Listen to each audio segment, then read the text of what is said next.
This is deep dish, right? Yeah, well, let's get deep. So I'm going deep on both sides. Hendrell, man, welcome back to the platform. How you doing? It's good to be back. I'm doing good. I'm a little bit more gray than I was the last time I was here, but I'm back. Man, politics to do it to you, man.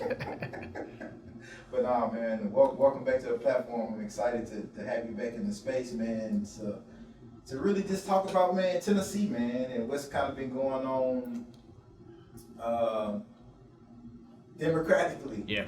You know, in our state, man, and kind of your overall perspective, having a different lens, being right in the mix, and just not in Middle Tennessee, but throughout all of Tennessee, from the suburban, rural, urban counties, man, and just giving your pulse on like what needs to happen, what is happening, and then of course like 2024 is coming up, and man, what's your takes, man? It's been interesting since the last time I was here. Oh, and congratulations on getting renominated as chair. So that happened. Yes, So happened. So congratulations on that.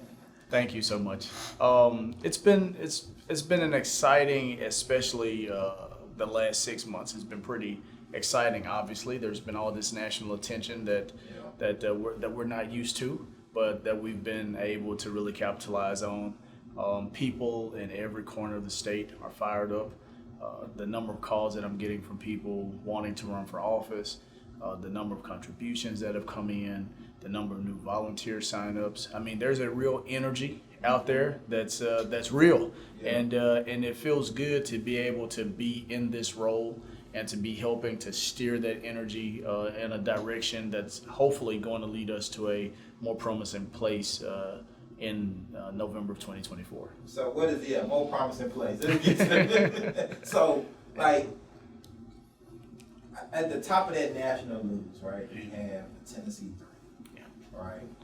What is your thoughts and just overall perspective on what that has meant for the Democratic Party here in Tennessee, and what that has meant for democracy and the domino effect, right? We've seen nationally by states that have a majority Republican Party. Yeah, or Republican supermajority. Supermajority, especially in our case, You know, what the Tennessee 3 has been able to do for the state, not just for the state, let me say, for the entire South, is it has been able to put a spotlight on some of the most radical and extreme policies out there. Tennessee, in large part, has gone under the radar as a testing ground for a lot of the most extreme policies that Republicans have passed all across the country. This instance, with the expulsion of, or the attempted expulsion of 3 Democrats, duly elected Democrats, and then the ultimate expulsion of the two African American members who were in that group, what they were doing was trying to set a dangerous new precedent for other state-controlled Republican supermajorities to be able to wield that power and authority to really, truly curtail democracy in their states. Having the Tennessee 3 stand up showed a sense of courage and not cowardice. It showed that those individuals went to the Capitol to do business on behalf of people, and they were committed to that effort all the way to the end, not really worried about or concerned about, if they were going to get expelled or censured or stripped from their committees or even reelected. In that moment, they wanted to do what was right for people, and I think it just highlights what politics should be about and how our elected officials should be standing up and speaking out and making sure that when there is a wrong, they do everything in their power to try to right it. So what the Tennessee 3 has done for the national conversation, the conversation within the state, I think has moved us light years ahead of where we would have been if we would have just kept going with the run-of-the-mill type processes and relationships and strategies that we've been using for the last 10 years since Republicans have been in control. What have you seen been like the ripple effect across the state? Some of those conversations with other community members that may not be based here in the capital city, but that Tennessee 3 either got them outraged in a good way to really want to do something, put some type of battery in their back, or maybe on the reciprocal side of that, like did people get discouraged from that? Yeah. What was those conversations you had that's been on the road and trying to build, a democratic democracy, Yeah. and an equitable one for all of Tennessee? Well, I think Democrats have felt so beaten down over the last decade since Republicans have been in control. The Tennessee 3 standing up, I think, is a win for the party as a whole because it reignites that fighting spirit in people to want to be involved, to want to get engaged, to want to do more. When people feel as if, we can't win or there's nothing worth standing up for, they're just going to roll over us. A moment like what we saw with the expulsions and then the ultimate re-election of those representatives, it gives people an opportunity to feel hope again. Yeah. And it makes folks want to stand up and be involved and be engaged because they feel as if, if they can do it, then I can join them in that fight and join them in that effort. Yeah. For a long time, people have seen our elected officials, Democrats, kind of just go along to get along in this supermajority situation that we've been in. Yeah. So to have that fighting spirit rise up the way that it did, right, and to have it play out on national television, even internationally, yeah, the way that it did, I think it gave people that sense of hope that, there's something worth fighting for. And it's better to be in that fight as a Democrat and with the Democrats who are standing up for the right thing, yeah, versus on the sidelines full of apathy. Man, I had Representative Vincent Dixie up here a week and a half ago, right? And he pretty much painted it as it's us versus them. Yeah. Right now at the Capitol, right at the state. It ain't no whether it's good policy that'll help both parties. It doesn't matter. Yeah. Right. How do you, as chair of the state party, how do you build bridges at this point? In the state with your counterparts they're Republicans? Well, look, we are in one of the most hyper-partisan environments that I think has ever existed. Yeah. There's going to be opportunities to work together on some things that's common sense. A lot of those will probably go under the radar. But on those major issues, those core issues, I don't think it is as important as trying to reach across the aisle and compromise our values as it is standing up and doing what's right, that when we know it's going to move the needle in the right direction for people. Yeah. On almost every issue, there is a drastic contrast between Republicans and Democrats. Mm-hmm. And I don't think that, we should be in the business of negotiating our morals and our values and the livelihood of ordinary people. Nobody's life should be, shot, thrown like a paradise and wondering, what side is it going to land on? Is it going to be a winning role or a losing role? I don't think Democrats should be engaged in compromising our values. I mean, I just don't. Partisanship is bipartisanship is great, yeah, but when those partisan walls come up and partisanship is guiding the conversation as to who is going to have better policies to help move the needle for ordinary people, I'd prefer to be on the side of the Democrats because we've been fighting for people. Right. Every policy that we've tried to put forward in this state especially has been a policy that can help better the life of ordinary people, while Republican policies have done the complete opposite. So, when there's opportunities to work together, yes, we should work together, but we should never compromise our values and what we believe in and how we believe our society should operate. Have you had any of those conversations with Republican voting community members to try to get an understanding of their perspective of maybe why they are on this side of a particular issue, or those conversations just kind of moved at this point? Well, I hadn't personally gone out and had this just randomly. Yeah, I hadn't gone out and made this this overreaching outreach to Republicans constituents, yeah, in hopes that they could see the wrongs and the ills on their sides and try to correct it, because we're out there preaching a very different message from what they're hearing. Yeah. In many cases, we're pushing the truth. They're holding on to lies. Right. We're trying to move towards where we can protect the democracy. They're holding on to conspiracies that have helped to erode our democracy. So, I hadn't made that outreach to go out and sit in front of a Republican crowd and try to convince them to have common sense. I just imagine Republicans walk up and know, like, oh, this is the chair. Let me try to convince Hendrell. Well, that's going to be a pretty hard task to do, but I also hadn't done it. But I do know that there are a number of issues.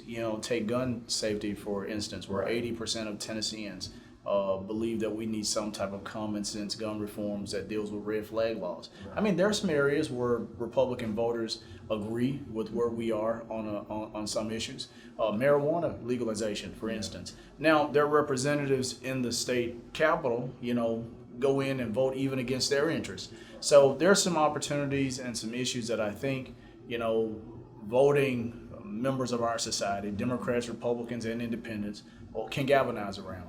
Now, the politicians who are representing these folks have their own agendas, and those agendas haven't been aligned with where a lot of these people are. But there hadn't been any major outreach from me or the party towards Republicans. We did conduct a research project, though, where we had a company crisscross the state interviewing focus groups, and some of those groups were independent voters or swing voters. So they had some Democrats and some Republicans in them, and the conversations were very interesting going back to watch them. But there hadn't been any outpouring of outreach from us. We understand the policies that we need to put forward to move the needle for ordinary people, and we're going to put those policies forward, and we hope that our neighbors, our classmates, co-workers, friends, family members of Democrats, realize that this is about more than just the culture wars that the extremist Republican Party have ignited. This is about people's lives hanging in the balance. So yeah. So at this point, what's the fight like? Because now, like you have a situation like Tennessee 3, it's national news. Clearly, the Republican Party, supermajority, doesn't care. They still going to act and do what they want to do. We've seen this in the special session that just came out a couple months ago. From a democracy standpoint and strategy standpoint, what do Democrats do at this point? Do you just wait and hold on until the wave of the supermajority is eventually kind of voted out, or is it something more proactive that those that identify as Democrats in the Democratic Party can strategically do in order to create some type of equitable policy and healthy environment for Tennesseans? Well, nothing changes until they lose. Yeah. I mean, they've got to suffer some major losses before I think their caucuses in this state wake up and realize that, hey, we've got to change our tune. But for us, that means there's a whole litany of things that we could be doing to help get us there. Yeah. I know a lot of people will say, well, you got to run people in every race. That's what you got to do. It's a little bit more difficult than that because in some of these districts, we could run a well-funded Barack Obama and still come out with a Republican probably 70-30. We've been gerrymandered to shreds in this state. That's why we're fighting in court right now. We're waiting on a ruling that could possibly shift how our state house and our state senate maps look. I mean, we've got to be given a fighting chance to get to a place where we can make progress. So it's not just going to be about just running people for office all over the state. We'll run people in every district, and a ton of people will lose, and Republicans will still be in the majority. We've got to make sure that we're making smart investments locally. We've got to make sure that we're connecting the dots so that when people see what's happening on the local level, we have Democrats serving in local roles who can take credit for that and who can really push the narrative of what is possible when Democrats are empowered to be able to lead. But we also have to make sure that we're in a position where we're not just what they call off years, where there's no major elections happening, but our campaign to win the hearts of voters, it has to be ongoing. Every single day, we've got to wake up and go, we got to go out and win the hearts of people to our party. And for us, that means making sure that we're running an awareness campaign where people know what's happening in the state capitol, know the fringe policies that the Republicans have tried to put forward, know the harm that a lot of these policies have done to the communities and the people who they represent. So it has to be a layered approach to how we get there. And I think it's got to be an all hands on deck approach.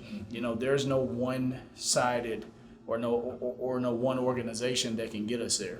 Stakeholder organizations have a role to play. The state party has a role to play. Elected officials have a role to play. And then voters ultimately have a role to play in this.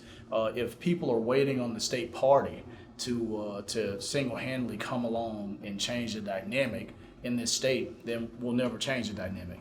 Everybody's got to be working in a cohesive way, in lockstep, moving towards one direction. And we've got to get out of this thinking that just running people for every office is going to get us there.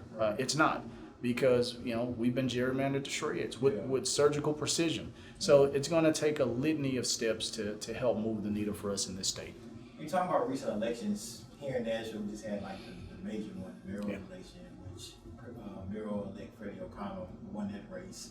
And in Nashville, because of the tension between the city and the state, the supermajority Republican Party, to be exact, in kind of their targeted efforts towards Nashville and Memphis, which you're from.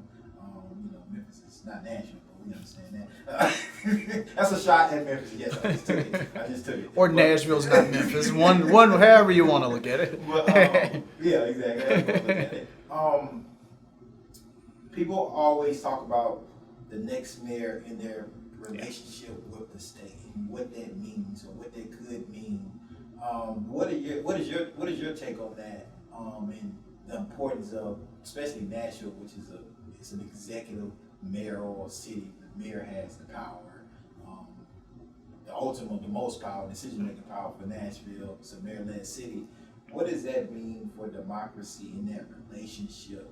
And trying to build some type of olive branch for Nashville and the state to move things forward and everything not be preempted all the time when we're trying to get things funded and those type of things.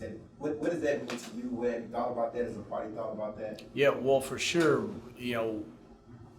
our big cities are where the people are. Yeah. I mean, you can cut it 1,000 ways, but the people are near and around and on the outskirts of the cities. What we do in the cities help to set the tone for what type of state we're going to be.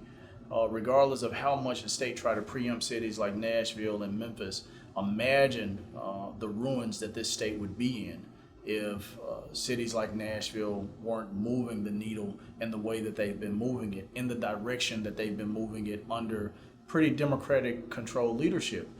Having a good relationship with the state is imperative. I think that should be an essential goal of everyone involved in an elected office. How do we create cities that people want to live in? How do we create cities that are going to keep people safe? How do we create cities where our children are going to have fully funded educations? Now, what we have is a dynamic where you have these Republicans who come from rural communities who love to come to Nashville to have a good time. But when it's time to vote on issues that are going to impact people who live in these communities, all of a sudden there's this, all of a sudden they despise what the city is or what the city is trying to become. And they invoke these us versus them culture war type issues to help them make the case for why they're on the side of trying to hold a city back or to try to hinder a city's growth, because I don't know if it's because they don't live here or it's because they don't understand how life works in urban areas. But at some point, the state has got to get off of its high horse of the Republicans in the state legislature have to get off of their high horse of thinking that the conservative way of thinking and living is the way you impose law on folks who drastically disagree with the policies and the ideals that the Republican Party has in a whole. I mean, look at Freddie O'Connell's victory over Alice Raleigh. Democrat versus a surely known Republican. And for the first time, the state party endorsed Freddie O'Connell in that mayoral race, because we understand that if we are going to create a space where people feel as if the Democrats are doing something or the Democrats can lead, then we've got to try to take ownership of our of situations where folks who are aligned with our party can be given an opportunity and have a space to say, these are my ideals, these are the values, this is what I'm fighting for, and they're in alignment with what the Democratic Party is truly fighting for every single day. So I'm glad that Freddie is going to be mayor of this city. I think the city's going to be in much better hands with him at the helm versus Alice Raleigh, because we know the fear of having those relationships, having worked at the state legislature, having worked for the governor. You have to ask yourself, who was going to be more willing to hand the city over on a silver platter to the state? And we've seen they've tried to take every piece of power that the city has. They've tried to take it or alter it in a way to give radical extremists in the Republican supermajority more authority over a city that they have no idea on how it operates or why it's making the decisions that it's making. It's interesting that you say it because, again, talking to Vincent Dixie, he was coming here just laying down gems about the city, about what's kind of going on in the state, and just the importance of like people really understanding that like they are really like trying their best. And he broke it down in this way. He's like they was actually trying to pass a policy to where it would be a one-off with the mayoral race here in Nashville, where whoever got the majority of the votes would win, and it would be no percentage. I was like, for real? He's like, yeah, because ideally, he was like, you have all these Democrats running against each other. The Republican Party would put all their money and funding behind a kind of candidate like Alice, and then you possibly get a Republican mayor in Nashville. And so him breaking that down let me know like they're really like trying to be strategic in their way and whatever they can to take over a city like Nashville in that type of way. And we've seen the dangers of that. I mean, there's an election happening in Memphis right now for mayor. Yeah. Memphis doesn't have a runoff. Yeah. So someone's going to end up representing the city who may not even get a sliver of the majority of the vote, just enough to one more than the guy who got the man or woman who got less than them. Wow. That creates a dangerous precedent. I mean, in a place like Memphis, it's been more racial because you have a slew of black candidates running, and then you have a white candidate who comes in and becomes usually the Republicans' favorite, and then they become mayor, and those policies don't reflect the needs of the city. Yeah. Once you get rid of a runoff election, then you create that same scenario here, but from a Democrat versus Republican standpoint. Yeah. And we saw how many Democrats were initially in the race for mayor in Nashville. Imagine that race not having a runoff. Yeah. It would have been a different outcome. It would have been a very different outcome, in my opinion. It could have been a very different outcome. I'm glad you missed the word black, because we got to talk about it. We got to talk about it. And race and what it means in politics, especially in a country like the United States. Yeah. I get the post that many black folks are losing a little bit of faith in the Democratic Party. They see Joe Biden and say, man, you already told us if we didn't vote for you, we wasn't black. You already told us that. But then it's like, dang, what can you do? What have you done? What are you going to do for black folks in this country? And then you see the, man, I'm gonna vote for Trump. Trump is, you know what I'm saying? Yeah. At least he's going to speak it to real and not lie. He's going to call it what it is, because we haven't seen from a Democratic Party an intentional effort to do something exclusively for black folks. Yeah. Historically, you get our vote because majority of black people still vote Democrat, but then like we don't get anything tangible. Yeah. Being a black man, being the first black African American party chair of the state party, what do you say to those folks? What is your own perspective on that, and how does that keep you engaged and motivated to sit in the seat that you currently sit in? Well, I'm looking forward to President Biden and Vice President Harris being reelected. I think President Biden has been a consequential president, especially when it comes to issues that the African American community have faced. I mean, he's built the most diverse administration that any president has ever built, with more black and brown folks in his administration than any president before him. He's appointed more black judges to the bench, federal judges to the bench, than any president before him. On almost every policy issue, he has attempted to move the needle for the black community, whether it's the George Floyd Policing Act, or whether it's the Voting Rights Act that they tried to move the needle on to level the playing field so that everybody has a fair shot and an equal opportunity. On healthcare, on climate, on education. Think about what's happening right now with this $2.1 billion that's owed to TSU. It's Joe Biden's education department and agriculture department that's out saying these HBCUs, and not just TSU, but these HBCUs have been shortchanged over a number of years, over decades. So he has been fighting to move the needle for African Americans and black people in this country. Now, is it at the pace that we would like? It will never be at the pace that we would like. I would like for more to be done right now. But I think if we're measuring his success and injection of federal policies that are going to move the needle for black people against former presidents, I think he's probably got one of the most stellar records. Now, there's more to do, and Democrats in the Senate and the House have got to be on board.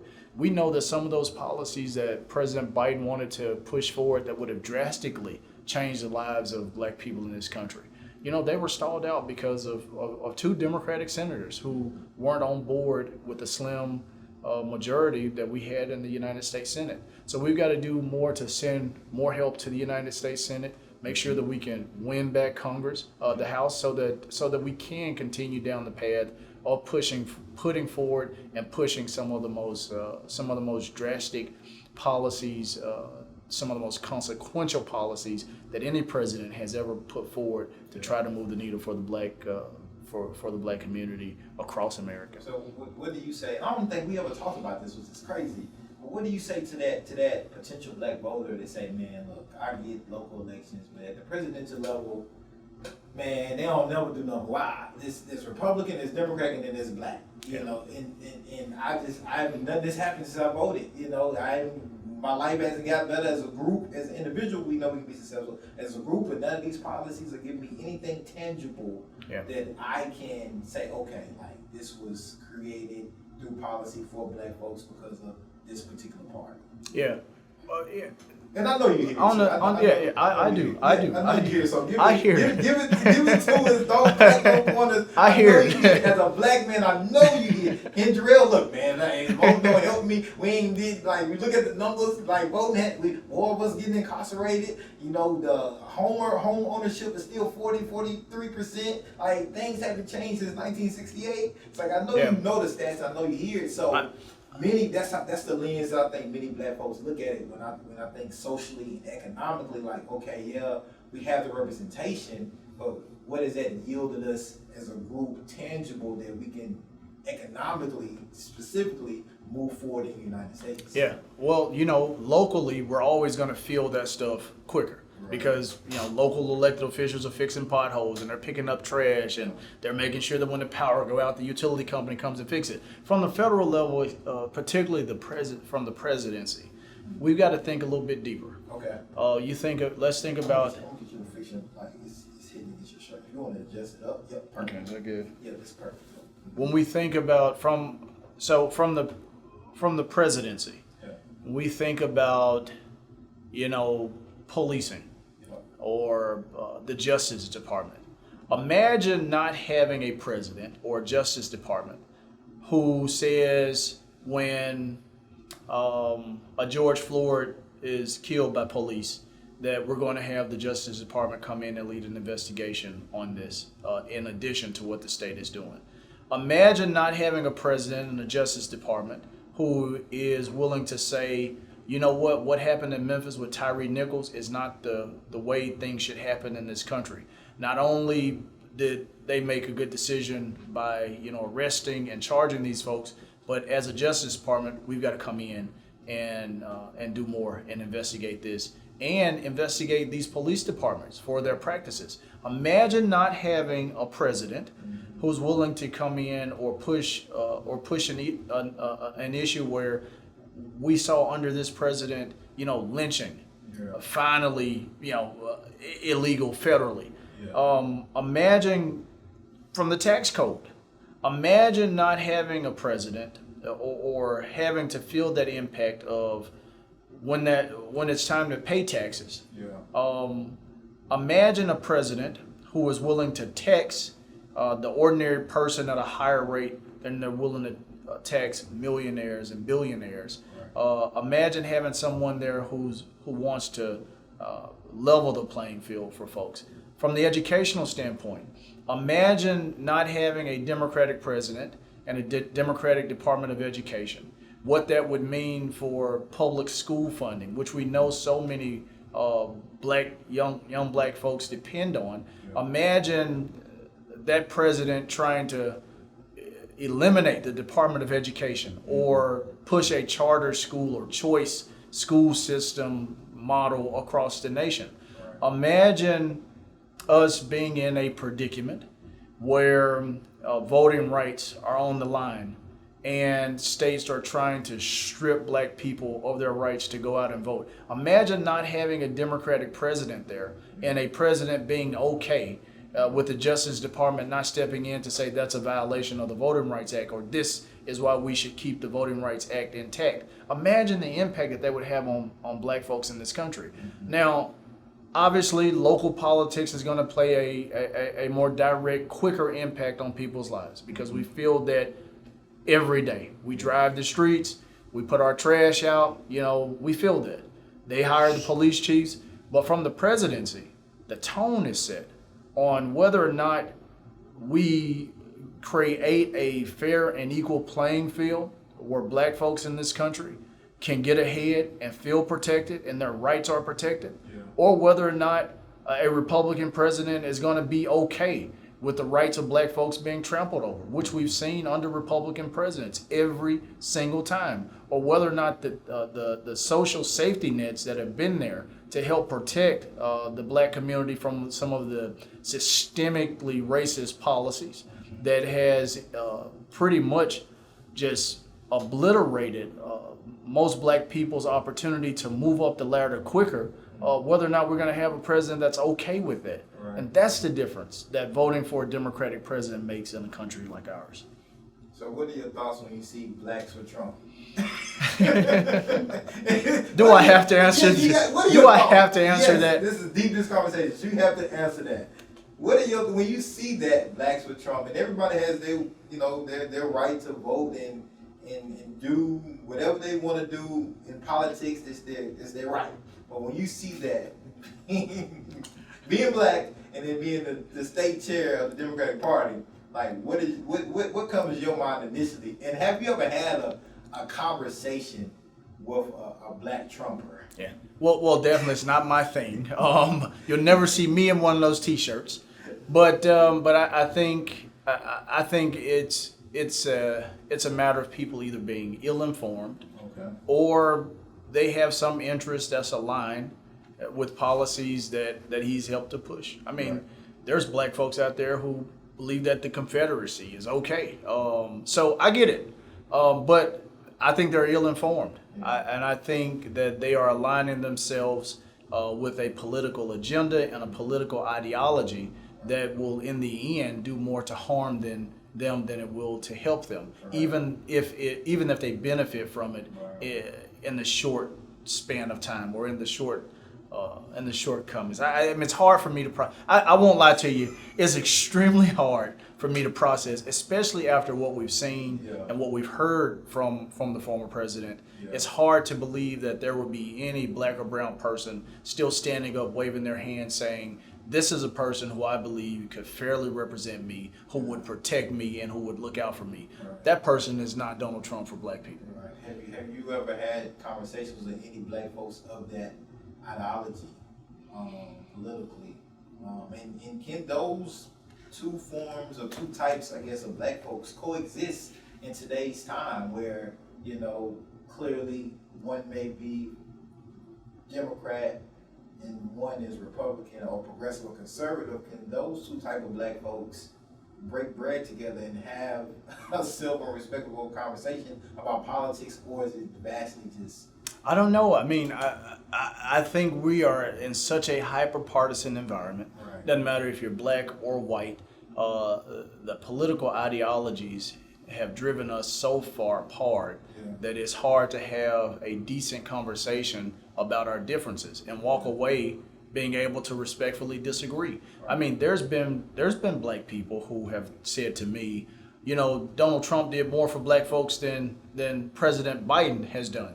And I always look puzzled at the end because I'm going, are you kidding me? Right. Are you kidding me? Tell me how. Yeah. Point me in the direction. Show me where he has stood up for black people. Show me where he has leveled the playing field for black people to be able to get ahead. Yeah. Show me where he has created a space where black Americans feel equal in spaces with their white neighbors. So, you know, I just don't believe that, you know, Donald Trump has the interest of anyone besides Donald Trump. I mean, he don't care if you're white, black, Asian, Hispanic. He cares about Trump. This is intriguing because you're just in a very intriguing and different position as a black man. On top of that, because we know that there are black Republicans out there, and maybe you have to have conversations with those individuals sometimes.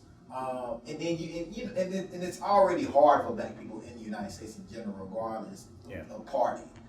But now it's like, I want to embrace you. I want to have some type of civil discourse with you, but like at this hyper partisan time that we're in, it's like. Well, for me, I ain't gonna lie. Selfishly, when I see black Republicans, I always get pissed off. I mean, honestly, when they say that guy's a Republican, it makes me say. I mean, it makes me say something that I won't repeat here, but because how, in my opinion, I mean, it's like saying, you know, I'm going to go out and do the worst drug on earth, and it's not going to impact me the way that it impacted everybody else who's addicted to this drug. Right. How can you wake up and say, I am going to go cast a vote for or invest my time in or believe in a party that clearly does not have my interests at heart, period. Yeah. A party that is creating culture wars based around my race. Yeah. A party that is trying to erase my history. Yeah. A party that is okay with making sure that my children don't have the same opportunities as other children. I mean, I just cannot fathom. I mean, I wouldn't ever be able to stomach the idea of voting for this Republican Party that currently exists today. Now, if somehow the roles were switched and their values became our values, I'd clearly be on that side. But I don't foresee that happening. And for me, it's just hard to stomach the idea that a black American would wake up and say, this is the party that has the best interests of black folks at heart. I mean, look at what they're trying to do. Look at the position that they tried to take. Everything from CRT to banning books. I mean, it's been ridiculous. And so I've had the pleasure of talking to a few black conservatives. Had this the pleasure, and there's a couple of them I want to definitely introduce you. Because what I found out through these particular conversations is socially, right? They don't agree with what the Republican Party is doing socially. Economically, though, they're the party that's more in their self-interest when it comes to those things. And so you have that's a difficult spot, I guess, maybe to be in if you're a black Republican or just Republican in general, maybe, and you say, well, they have maybe the conservative economic values that I think are in my self-interest, but I don't agree with banning books. I don't agree with. It's those folks who call themselves fiscally conservative. Oh, that was I'm fiscally conservative. I'm fiscally conservative. If you make over $400,000 a year, you're probably physically conservative. Okay. Let's not forget something. There are a lot of black people out here who are extremely religious. And they're very conservative in some of their social aspects. Yep. But they know that when it's time to vote for a candidate or a party who is going to look out for their interests, whether or not they're socially conservative or liberal, Yeah. or far left as you can come, there's only one party in this country that has said you can be who you want to be. Yeah. We're not going to isolate you. We are truly a big tent. We're not going to make you feel less than just because you agree differently. Right. Now, we've said to Republicans, we're not going to give you the power to impose your beliefs on people. And we've been the party to try not to do that, to give people a space to make the decision to be who you want to be and align with whatever type of ideology that you want to align with. I always think about Democrats as, you pick the flavor. Right. You want your Democrat light blue, dark blue, or brand new blue. Right. I mean, you get to pick the flavor of Democrat that you want. Yeah. On the Republican side, it's one way in, one way out. Yeah. If you're not a part of the cult, then you're not truly a Republican. So, there's a very different. It's a projection, which that's where, like, for me, it's like, it's one thing if you have a personal belief to not live a particular lifestyle or not particularly do something as an individual, but like, what right do I have to impose that on you or somebody else in general? Like, nah, like everybody should get ice cream, but whatever flavor you want, you can have, but everybody gets it, type of thing, or have the opportunity to get it or the choice to get it. So I'm with you on that, man. This is my thing, man. This man, you need to put in the word divided for me on this. All right, reparations. Reparations, man. Look, I know we talked about this last time I was here. Man, we're gonna keep talking about it. All right, look, this is what the streets saying, man. I'm giving you what the streets are saying. Into the streets. Reparations, the reparations fight. Actually, we in the place Nashville. It's one of the foundational places of the reparations movement, right? We see all the money that us as a country is supporting Ukraine with, right? And so we look back, especially as black folks, and say, dang, okay, that's a lot of billions that's going out, and we want, cool, great, support Ukraine, but, we've been asking for like a reparations for black folks and those that are descendants of slaves, for quite a time now. If we can aid people abroad in this type of physical way, why can't we do the same here with people at home that built this country? From a diplomatic democracy standpoint, are those conversations that you seem to have being had on the Democratic side? Is there policies that are being talked about, or bills that can be pushed? And is that something that can realistically happen in our lifetime through politics, that we actually get to a point to where our country says, all right, we're going to finally cut these checks to black folks, black indigenous folks, descendants of slaves, that they rightfully deserve. And so we can somewhat maybe catch up economically to our counterparts. Honestly, I mean, I don't, it's hard to believe that it will happen in our lifetime. Yeah. I mean, just that's why you got to talk to Biden. I mean, it's you got the plug. It's hard. Hendrell, we need you to whisper. We need you to carry a note for us. It's hard to believe that it will happen in our lifetime. I mean, even right now in California, where there's a big conversation about reparations and Democrats are in charge, there's still some real divides and some deep feelings about it. I think first we have to ask the question: what does reparations look like for black people in this country? Is it a check? I mean, we know Dr. King said, we go to Washington, we come to get our check. We're coming to get our check. But the reality is, what does that look like? What does reparations really look like? Does it look like black folks not paying federal taxes anymore? Does it look like black people going to college, going to colleges and universities without having to, pay or accrue more debt?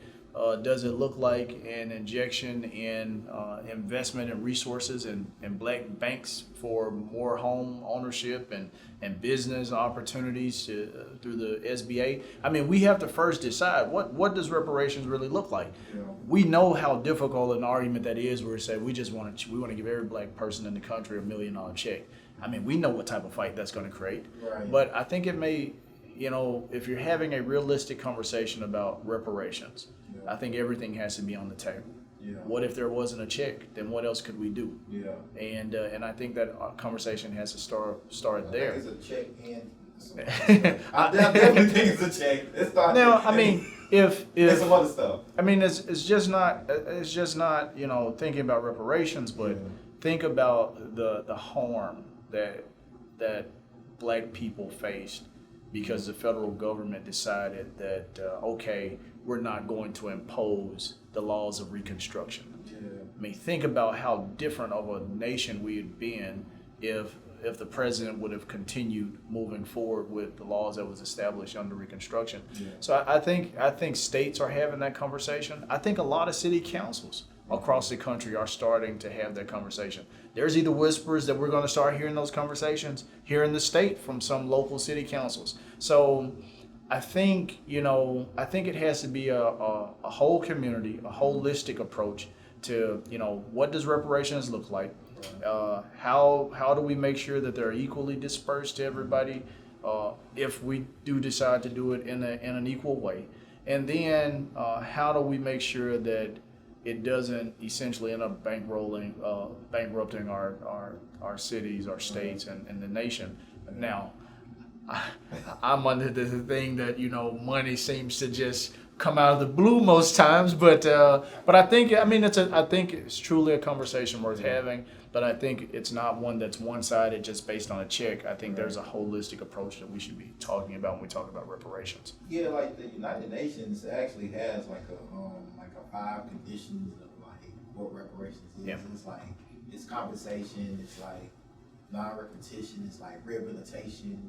We talk about the trauma, so it's like 5. So I would encourage people like to Google that. Yeah, But and then which I seen as like one of the best breakdowns to kind of cover a vast majority of like elements and conditions that's beyond the check. yeah, and then a part of that too is it solely the United States' responsibility to give reparations to black folks? I mean, there were a number of countries who were involved in the slave trade. Right. So I think the UN needs to be having a deeper conversation about the role that other nations also played, and them being able to pay up a part of that bill as well. Right. So I think it's not just a us here in America conversation. Right. I think it's an international conversation. Sure. Slavery was an international business model that a lot of nations benefited from. Right. And if we're going to talk reparations, let's talk about who all should be splitting that bill. Yep. I kind of want to end on next steps for 2024. Mm-hmm. We know presidential election is happening at the end of in November of 2024. What should people be thinking about? What should people be doing now to get informed, educated? There have been some forums, some panels happening on television with the Republican Party in particular. What should people be having their minds on, man, in the importance of this 2024 election? First of all, folks should at least watch one Republican debate or forum so that they could clearly see why it's important to reelect Vice President Biden and Vice President Harris. They should start doing their homework on the state house and state senate candidates who are going to be on the ballot here in our state, because it's not just a presidential election that's happening here. There's state house races, state senate races that are going to be happening, and then there's a United States Senate race that's going to be happening here too, for us to finally get our next best shot at taking Marsha Blackburn out. And particularly in Nashville, we have probably the only competitive congressional seat in the state, Andy Ogles. We got to make sure that we do everything we can to get this guy out of office in 2024. So we have a number of races that we should be focused on here in the state. Obviously, we want to turn out in big numbers to help move the needle for the president and move the needle in the United States Senate race, and to get rid of Andy Ogles. But the reality is, people are going to have to be willing to do a little bit more than just sit at home and sideline coach. How can they send text messages? How can they knock on doors? How can they make phone calls? It's time to stop complaining and start lacing up those sneakers and getting out and do some work for some of these campaigns. If you truly believe that we can do better, and if you're truly tired of Republicans running us through the ringer, then you need to get out and do a little bit more. But we've seen what historic turnout looks like in Tennessee. I mean, in 2020, we had 67% turnout. It was historic for the state. Yeah. Was they call us no vote Tennessee? Yeah, that was historic for the state, but we were still at the bottom in voter turnout compared to the rest of the nation. Yeah. So how can we keep that energy up in 2024, but add some more Democratic votes on top of that? I'd like to see less Republicans in that 67 or 70% and more Democrats, because then I know that it would mean a much different Tennessee. So Democrats have got to do more than complain. We've got to run for office, and we've got to work our tails off for people who are actually running for office. And if we do that, and if we're knowledgeable about the candidates who are out there, then we become the best mouthpieces for people who are disconnected or disengaged or who have no trust in this political climate. We become the best mouthpiece for the folks who trust us in our lives, our loved ones, or the folks who work with us every single day, even people who we just pass in a grocery store on a regular, who we've become familiar with. So there's going to be a whole host of things that people need to be engaged and involved on. But this United States Senate race is going to be imperative. The 5th Congressional District in Nashville is going to be imperative. Winning back some of the seats in the State House and the State Senate is going to be imperative. And then fighting like hell to make sure that we can move the needle in Tennessee for President Biden and Vice President Harris is going to be central to the overall goal. I don't think it's a long shot. I mean, if we turn out in record numbers, because there's a whole lot of vote out there that can be turned out. I mean, 67%. I mean, there's almost 30+% of people still not voting. Right. Who would that 30% support? Yeah. Where's that 30% coming from? Right. So we've got to make sure that we're doing everything we can to engage and turn voters out. I know there's a lot of people who are out there registering voters, a lot of organizations that are out there registering voters. Great.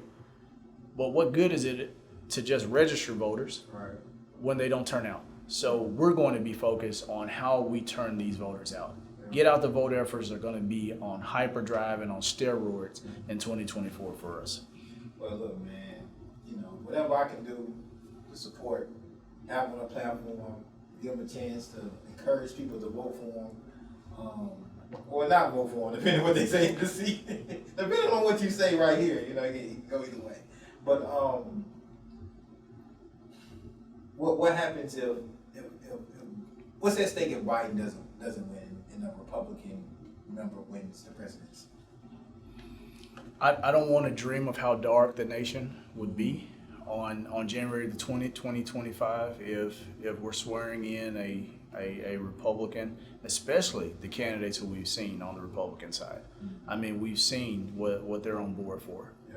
Stripping away Social Security, rolling back tax breaks that have benefited ordinary folks, handing our educational system over to whatever charter school that they feel is the highest bidder, pulling out of the war in Ukraine and what that would mean for our national security when this president has done everything he could to strengthen us on the world stage again.